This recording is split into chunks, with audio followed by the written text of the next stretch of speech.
Coming back here on Sports Talk Chicago with Joey Christopoulos. I hope you're enjoying the new digs. I certainly am. Make sure you like this video if you're watching it on YouTube, or make sure you hit the subscribe button on our channel. Thank you so much for tuning in to WLS AM 890.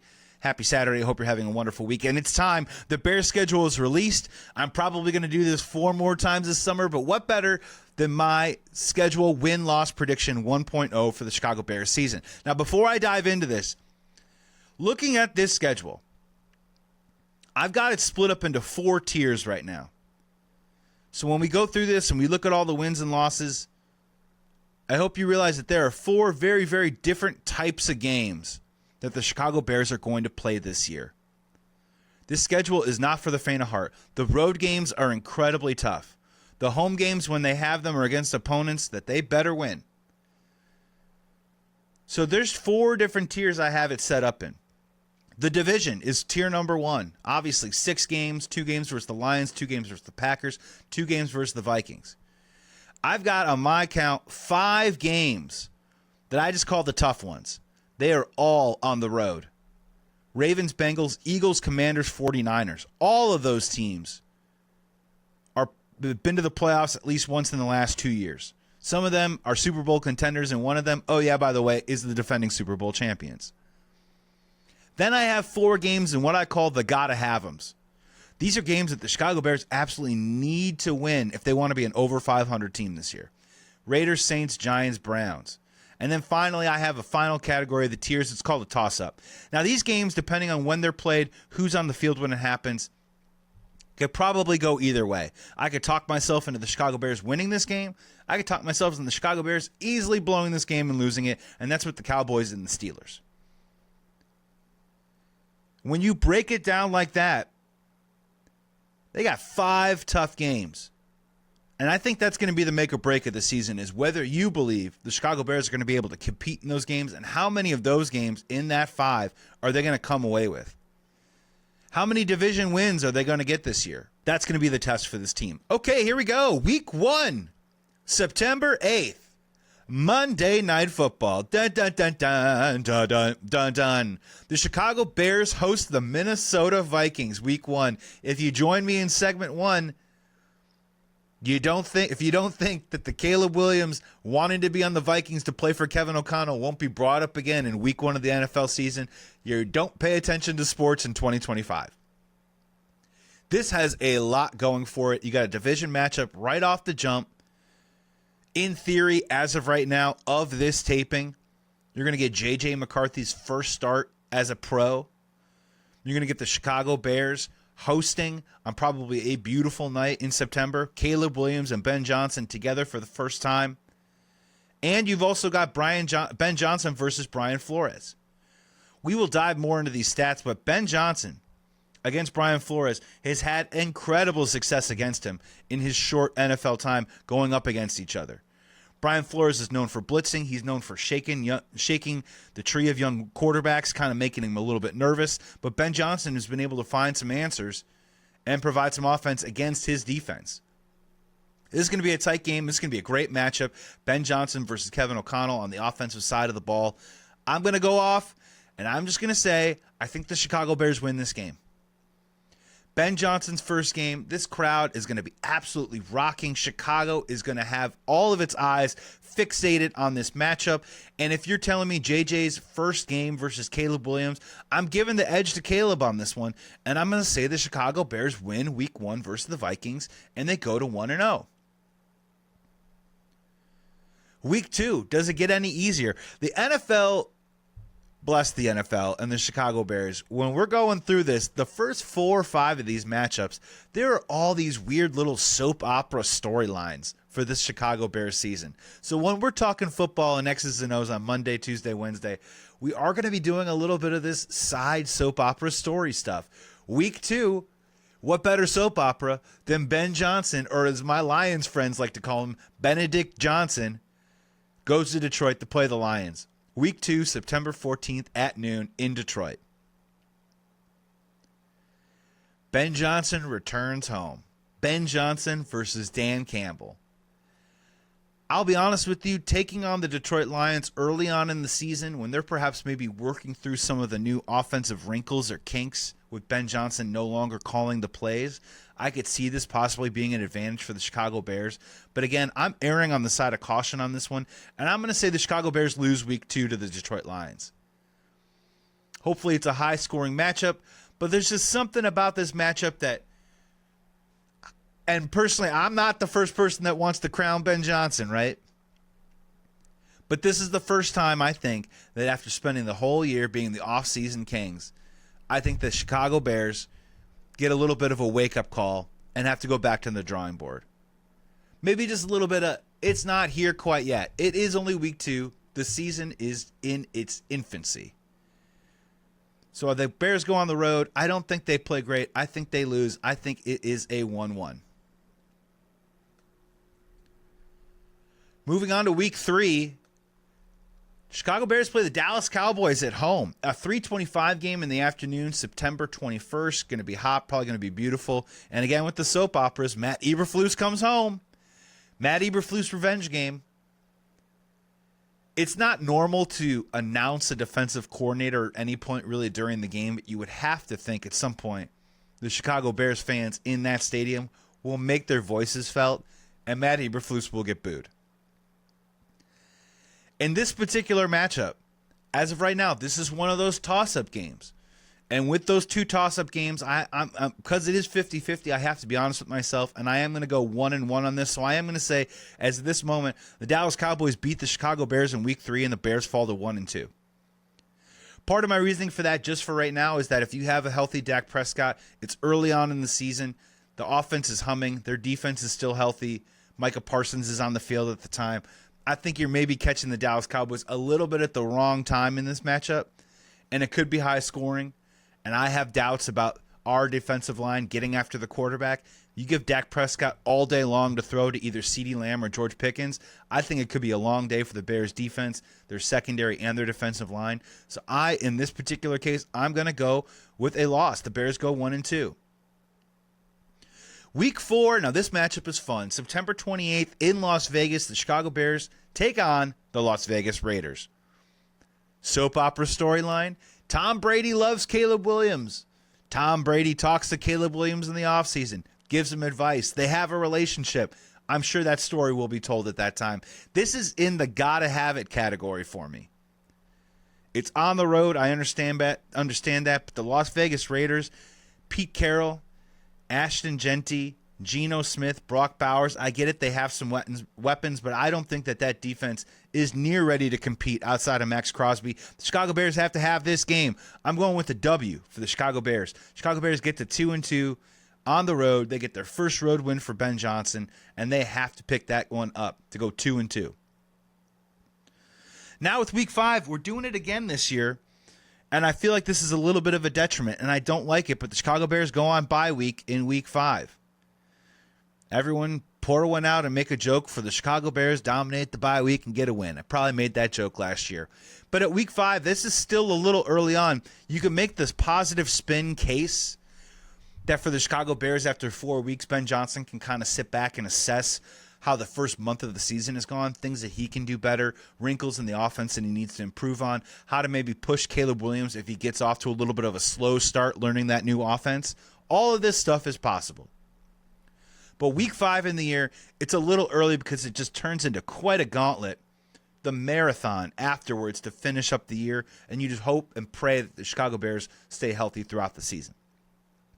Coming back, week 6, the soap opera continues. The NFL knows what it's doing, ladies and gentlemen. Week 6, October 13th.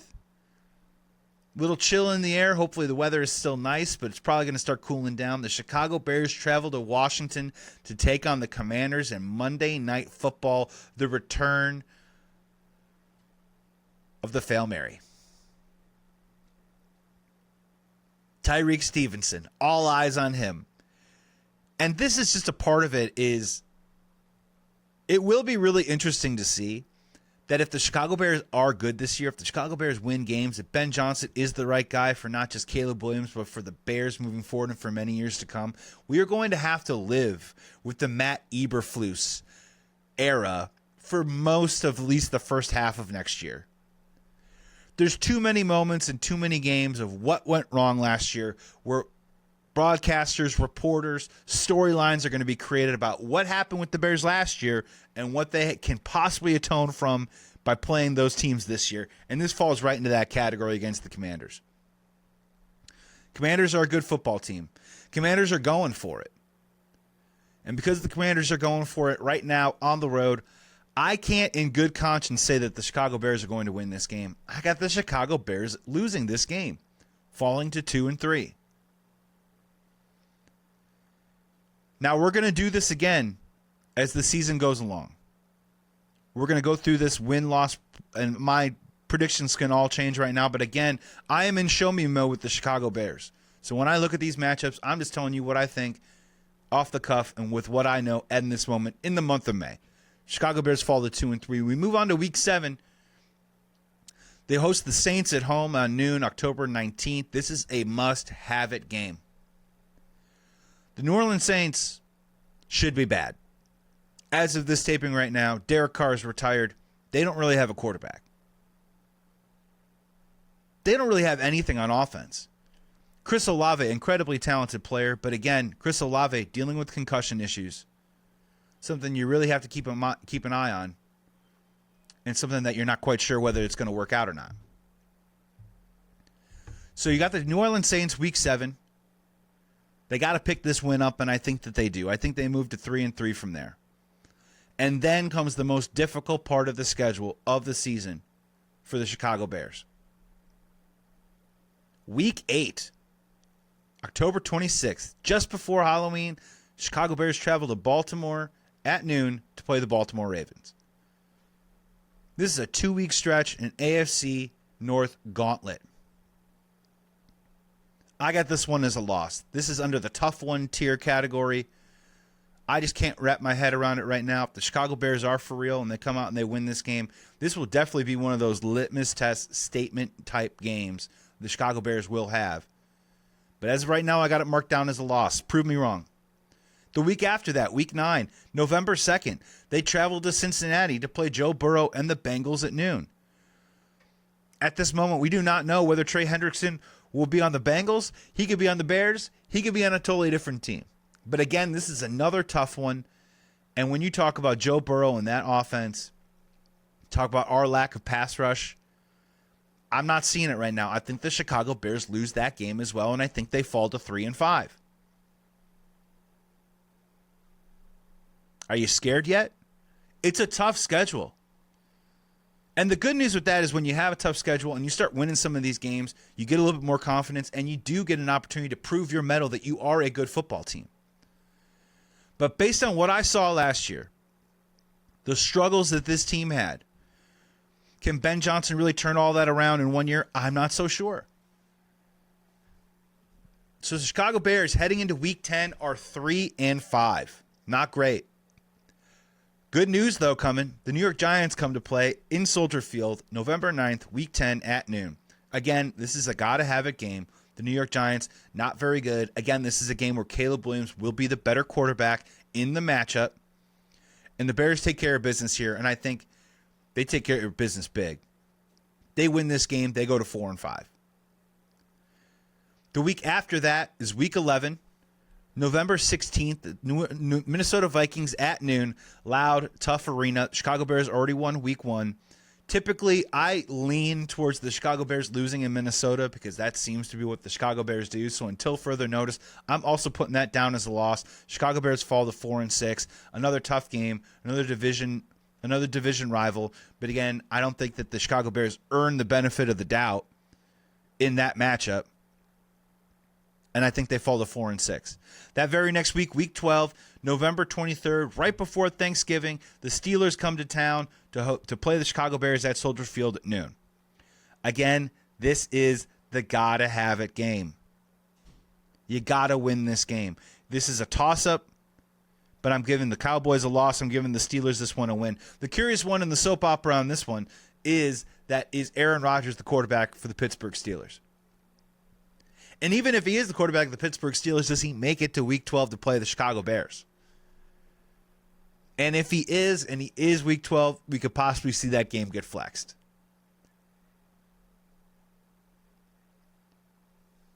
So we're moving on here. Chicago Bears sitting now at 5-6. Can they hang on? What does the rest of this schedule look like? So they're 5-6, and then the week after that, week 13, November 28th, Black Friday, 2 p.m. at Philadelphia. This is the litmus test. I've used that word before, but this is the one.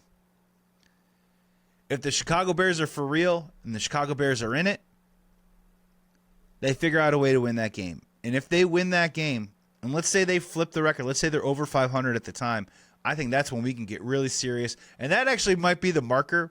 That actually might be the week when I do a show a couple days after that, and I crown Ben Johnson and Caleb Williams. And I jump off the skeptical train, and I hop into Meatball Land, and then really start talking about the Chicago Bears possibly doing some stuff if they win that game. I got that down as a loss right now. I got them moving to 5-7. The week after that, week 14, December 7th, at Packers in Green Bay. I know they got off the schneid last year, winning with that last-second field goal. Caleb Williams, great drive to finish it out. But until further notice, or with the Ben Johnson era, I'm going with the Packers winning that game. The Bears lose. They move to 5-8 in that one.